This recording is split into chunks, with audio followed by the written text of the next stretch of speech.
Okay, these are the control operations.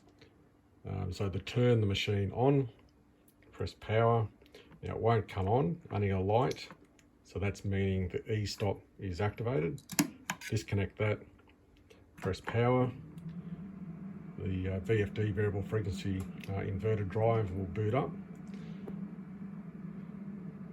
Turn him on, and then you've got your potentiometer for speed.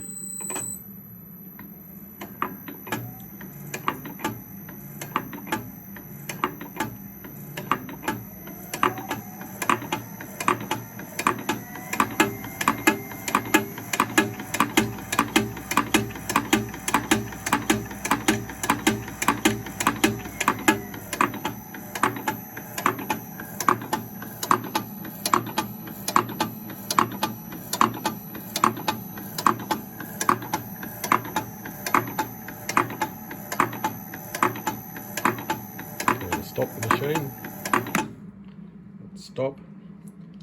You can jog or jog back. It just allows you to change dies,